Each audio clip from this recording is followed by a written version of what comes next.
Volvo head. What's up, guys? This Drifts and Lifts here. Alright, so today's episode, we got a small bit of gravy for you.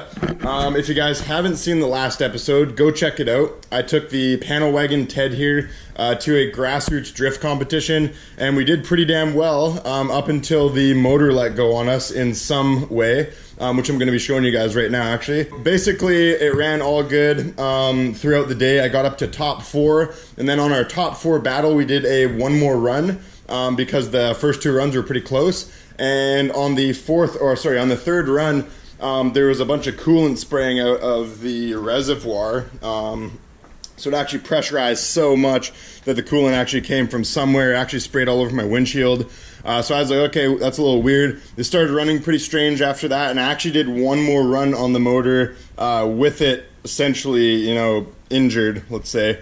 So I probably shouldn't have done that. Probably wasn't the smartest idea, but I was in the zone, and I really wanted to see if I could beat Matt in our one more run, so I did it. And I brought it in, and it definitely wasn't happy when I brought it into the pits. It was running like a bag of shit. Anyways, guys, so yesterday I tore the motor down. We got the head off, and it looks like we're dealing with a blown head gasket. So it doesn't actually look like we destroyed any of the cylinders or the pistons. This is the cylinder where the head gasket blew. So if you look right here, the head gasket blew from here into this coolant passage. So that's why I was pressurizing the coolant system so much. But yeah, if we look at the pistons and the bores, they're honestly not in bad shape. So I'm probably going to be just, getting a new head gasket. I just ordered one off Rock Auto, full kit. I'm probably just going to throw a new head and a new head gasket on it and call it a day. So that's kind of the plan. I want to get this car back up and running so I can drive it around and take it to drift events and that kind of thing.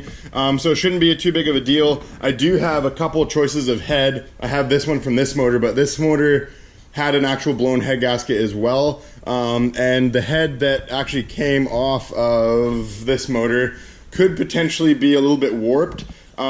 So I called the machine shop, and they want $200 roughly to skim the head and check it or whatever. So at that point, I think I'm just going to throw a new head on it. I got a couple actually have a really good head sitting on an NA motor on my other car. Here's my cat Volvo. I named him Volvo. He's always chilling. He's always shop kitty. Kind of just likes chilling in the garage. And hey Volvo, what's up, dude? Anyways, guys, if we look at our head gasket here, you definitely, well, maybe I could reuse this. Maybe I could just throw a bunch of RTV right here and just slap it back on. What do you guys think? Not a bad idea, hey? No, jokes aside, this one's definitely pooch. So if you look right here, that's where the head gasket failed. Went into the coolant passage, and it did kind of, the coolant passage as well as the oil passages, it just kind of screwed it up in general. So yeah, no good. But I think the culprit honestly was the fact that I'm running no oil cooler, and after those hot lap runs, just the whole motor was getting so hot, and definitely some big stresses on the head gasket being I was running a stock turbo, loading up with a lot of boost, probably 14-15 pounds, and it just got so hot, and detonation got to it, and we blew the gasket. But not a huge deal. This car will live to fight another day. So I'm just waiting on some parts, and then I'll have this thing back together in a couple days.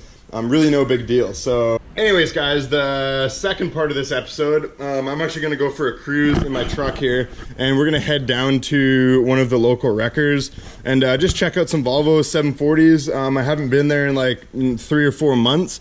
So, sometimes there's some new inventory and cool stuff to look at.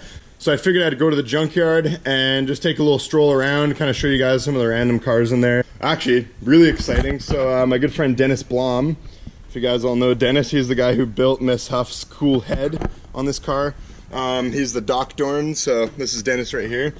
We've been in contact, and he just started making me a new head. So we're going bigger valves this time. We're going an even bigger cam and even a little more compression. And we're gonna take this 2.5 stroker crank out of this Penta motor.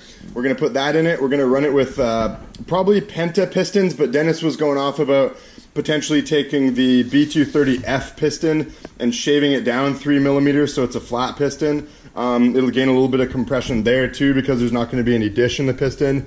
So we're still kind of figuring out the exact setup that we're going with, but I know it's going to be big valves, more compression, and an even bigger cam. So Dennis is saying that, you know, this setup should make in the 200 to 220 wheel horsepower range. So that's going to be a wicked grassroots car. You know, grassroots drift is kind of the goal in the next while. It's really dope that we have a local track that is so awesome, so close to us. So, you know, that now they're putting on grassroots competitions and tons of practice days. Like, there's basically no shortage of drifting in the lower mainland right now. So anyways, I want to build a car that's going to be just unstoppable, but still grassroots, if you know what I mean. So we're just going to have a completely hopped up NA red block. The thing's going to rev to like 8K. It's going to be really savage, and it's going to have all the response, and it's just going to jam super hard. So not only that, but it's going to sound insane. It's going to be super loud. I'll probably even take the muffler out this time. I'll probably run just straight pipe, and the thing you'll be able to hear it from miles away. It's going to be nuts. But anyways, guys, the plan is, as you know, to take that new shell. I made a video about that like a week ago, so if you haven't seen the new car that I got, go check that out. The plan is to take all Miss Huff's parts out and put them in the new car, and at the same time completely revamp the motor with the 2.5 crank and all the good stuff that Dennis is going to be sending me. So really exciting, guys. Yeah, I'm really stoked for that. Hopefully I can kind of have it all together by, you know, before the drift season ends. But if things kind of take a little while, we're going to be drifting this wagon. As I proved at the grassroots drift competition a couple days ago, this car is actually pretty competitive. I could have used a little bit more tire on the rear. I was running these 195s, and they weren't anything, you know, they really weren't too grippy. I had them pumped down to like 20 PSI to try to get as much grip as I could. But at the end of the day, they're still just 125. So a lot of those cars I was going up against had 225s, and the max tire width allowed at that comp is 245. So I'd say, like, if I can get a 225 on the back with some decent grip, I'll probably be mint right there. So you guys are going to be seeing this car out very soon. Head gasket's going to go on. We're going to get it all sorted, you know, back to spec. And yeah, it's pretty much the goal for the wagon. So let's hop in the Cummins, guys, and let's go cruise over to the junkyard and check out some Volvos.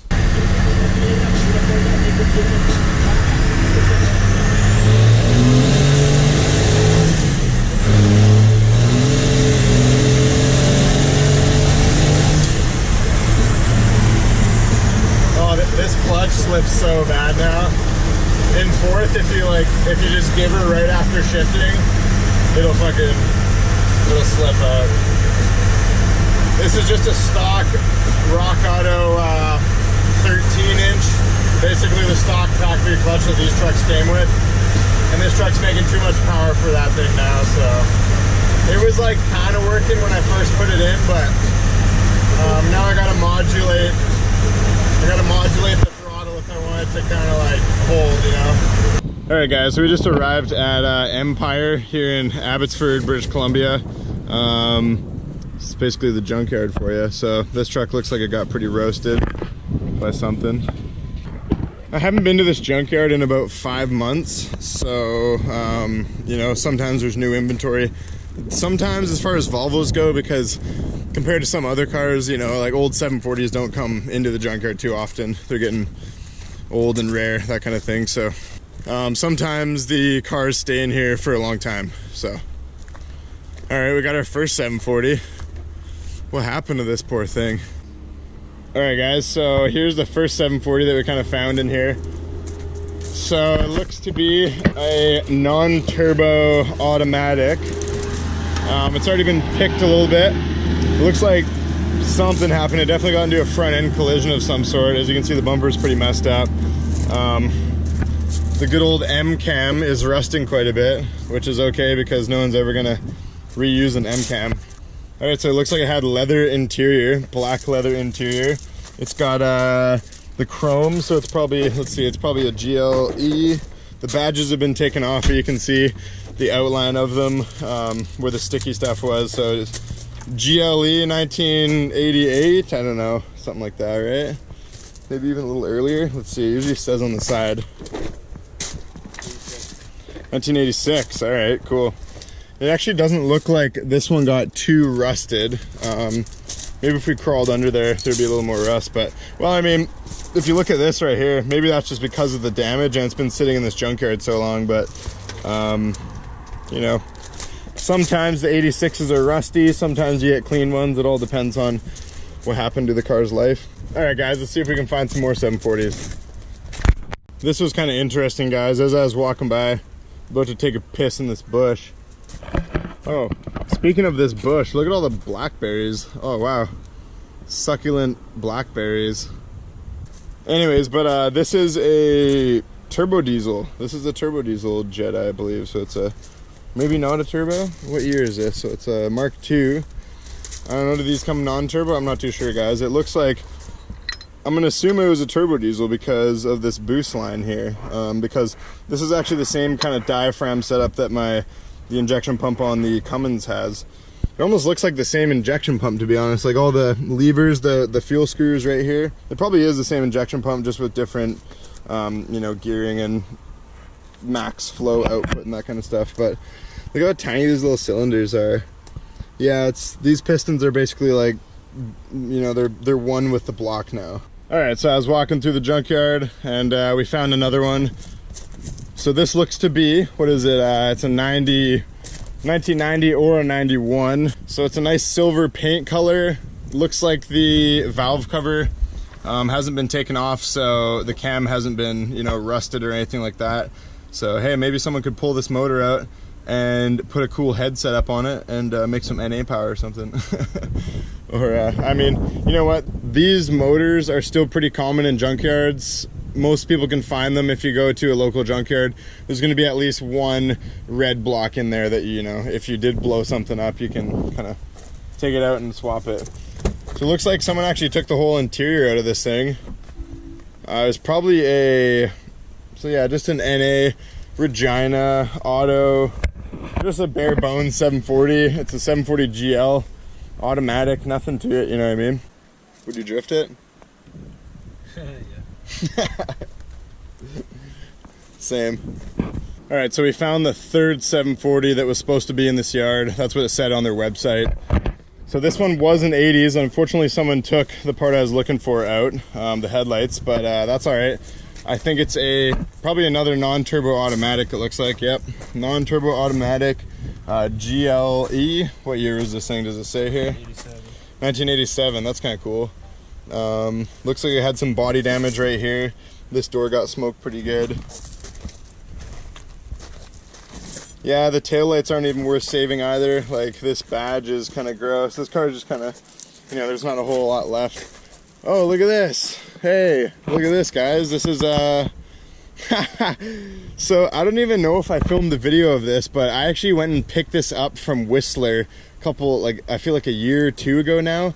This was my friend John Smelt. So John actually used to work here, and as you can see, there's the darklotus.ca sticker on it. So there you go, diff is welded. Yeah, this was John's car, so I wonder if the motor's still in it. Maybe, I think John might have pulled that before he actually gave it to them, because he stove this thing into the wall so bad. But if you guys look at this car, the rust is just absurd. So oh my god, dude, the rust was just brutal on this car. I think I got this car, I picked it up for like $100 or something like that. I forget exactly what it was. It was something really cheap. But John got to, you know, he got to slide it around a bit, but he took it to the Agassiz event. That was at our local circle track, and he just stoved it into the wall so hard. So yeah, but look at the rust on this thing, man. This was actually a 1990 wagon, but just insane, dude. Like, oh my gosh. Oh my sweet gosh. I don't think I've ever seen a 1990 Volvo with this much rust. Like, you could step anywhere. When I picked this car up, the idea was just for John to take it to the track and rip on it. I don't know if he daily drove it for a while, or I don't know. John Smelt, if you look at this video, let us know. Oh, here we go. You can tell it's been drifted. We got some blown tire cord flap marks on the side door. That's pretty funny. So this car, it was kind of weird. It was a automatic. It was a turbo automatic essentially. So, but it didn't have turbo badges on the rear. It had a GLE badge, which was kind of a little weird. But I just can't believe the rust. I've actually never seen a car with rust through here. Like a lot of the time, like Ted, for example, has it here on the floorboards, but this rust through the strut tower area and wheel well is just, it's just crazy. Well, it's probably a good thing that this thing got crashed and taken off the road, because he would have been pulling a Flintstone pretty soon there if he was driving it on the street. You know, it kind of saddens me to see Volvos and Junkyards sometimes, but it's also kind of cool looking at them. I don't know. The thing is, some Volvos are in Junkyards too early, and I feel like they could have got a lot more life out of them. But other Volvos, like this one for example, I think it was at the end of its life. I don't think really anybody need to be driving this thing anymore.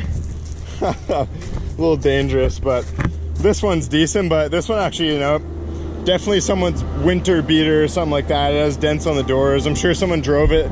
I bet you someone was driving this car until it, you know, I bet a fuel pump relay or something stupid like that quit out on it.